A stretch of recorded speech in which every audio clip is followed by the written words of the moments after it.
উদ্বোধনের সময় ৩ দফা পরিবর্তন হলেও এখনও চালু হয়নি বহুল প্রতীক্ষিত পিরোজপুর জেলা সদর হাসপাতাল। কবে থেকে মিলবে কাঙ্ক্ষিত চিকিৎসা সেবা তা নিয়ে দেখা দিয়েছে অনিশ্চয়তা। একদিকে পুরাতন হাসপাতালে জনবল সংকট, অন্যদিকে চালু হচ্ছে না নতুন ভবন।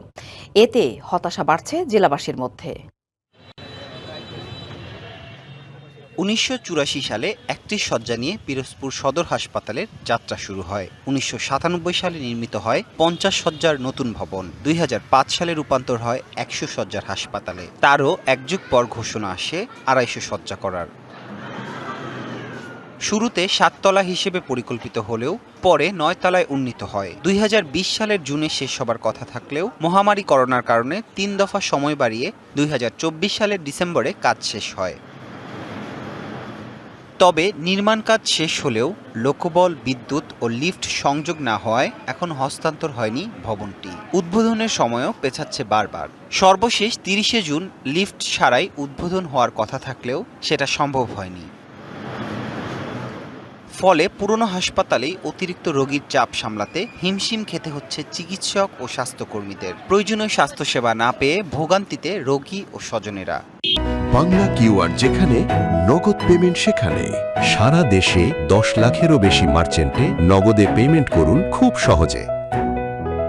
কোনো কিছু হইলেই ২৫০ বেড দাও, খুলনা ২৫০ বেড দাও, বরিশাল ২৫০ বেড দাও, ঢাকায় যাও, সামান্য কিছুতেই এখানে চিকিৎসার পর্যাপ্ত ব্যবস্থা নাই। এত বড় একটা হাসপাতাল, এখানে কোনো টেস্ট নেই, এখন আমাদেরকে বাইরে নিয়ে যাইতে হয়। তো এটা আমাদের জন্য একটা দুর্ভোগ। বহু ভোগান্তিতে আছে রুগী নিয়ে, হলেও জায়গা নেই, বাইরেও সিট দিতে হচ্ছে। কি অনেকেই ভোগান্তি খাইয়া রুগী নিয়ে বাড়ি চলে যাইতেছে।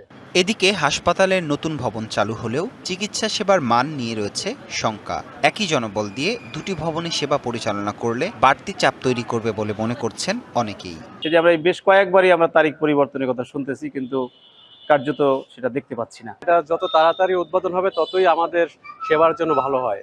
জনবল সংকট নিরসন না হলে কাঙ্ক্ষিত স্বাস্থ্যসেবা নিশ্চিত করা কঠিন হয়ে পড়বে বলে আশঙ্কা সংশ্লিষ্টদেরও। ভবনটি পরিপূর্ণ ব্যবহার উপযোগী করতে গেলে আমাদের প্রয়োজনীয় আসবাবপত্র লাগবে, যন্ত্রপাতি লাগবে, এবং যেখানে যে জনবল প্রয়োজন সেই জনবল লাগবে। তাহলে আমরা অবশ্যই পিরোজপুরবাসীকে মানসম্মত সেবা দিতে সক্ষম হব।